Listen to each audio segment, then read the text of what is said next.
China's greatest naval explorer Zheng He commanded fleet on 7 voyages during the Ming Dynasty. Between 1405 and 1433, his huge fleet arrived in over 30 countries in Southeast Asia, South Asia, and even Mogadishu in East Africa. These unprecedented voyages were characterized by advanced shipbuilding and navigational techniques. They predated Christopher Columbus' discovery of the new continent by more than half a century. It was widely believed that Zheng He's expeditions heralded the grand voyages. Even with the largest fleet in the world at that time, China had no desire to exploit or plunder other lands, and indeed did not. Instead, Zheng He's fleet showed respect to all they encountered. In fact, they carried messages of friendship, helped locals build cities and combat piracies, and imparted skills such as shipbuilding and farming. Sailors took with them a treasure trove of exquisite goods, including silk and porcelain.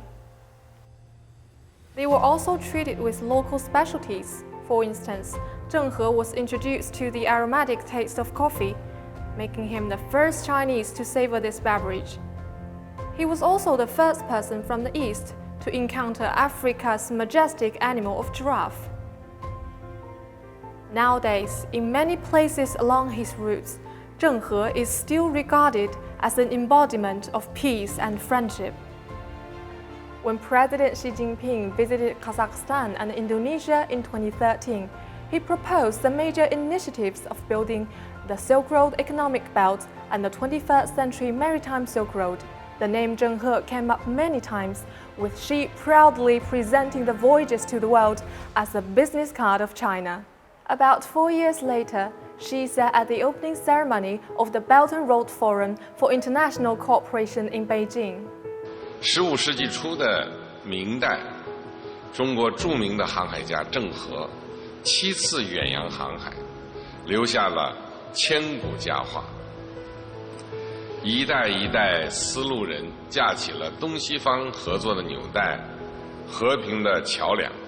Indeed, an edict accompanying Zheng He on his voyages set out principles for treating all nations equally, counseling against the strong bullying the weak, and promoting peace.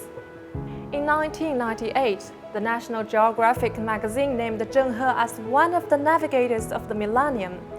In laying out the reason, it said, he led the largest fleet on Earth in the 15th century, consisting of nearly 30,000 battle-hardened soldiers, yet did not occupy an inch of foreign land.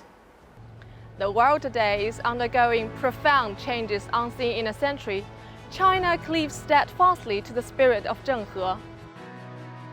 China has always adhered to the principles of peace, development, cooperation, and mutual benefit, adhered to the path of peaceful development, and worked to build a community with a shared future for mankind. Since 2008, the PLA Navy has often dispatched fleet to carry out escort missions in the Gulf of Aden. These missions have involved providing security escorts and conducting rescue operations for both Chinese and other ships in the region. The Navy has also built a hospital ship, the famous Peace Ark, for maritime medical rescue operations. This vessel has ventured beyond national waters, delivering medical aid to many countries. Zheng He's voyages foreshadowed what his country would give to the world: diplomacy based on peaceful exchanges and cultural interactions. 6 centuries after the expeditions, we can rightly continue to marvel at the feats of Zheng He and his crew. We can also be thankful that their compatriots of the 21st century learned from the example. Keep the flag of peace flying high.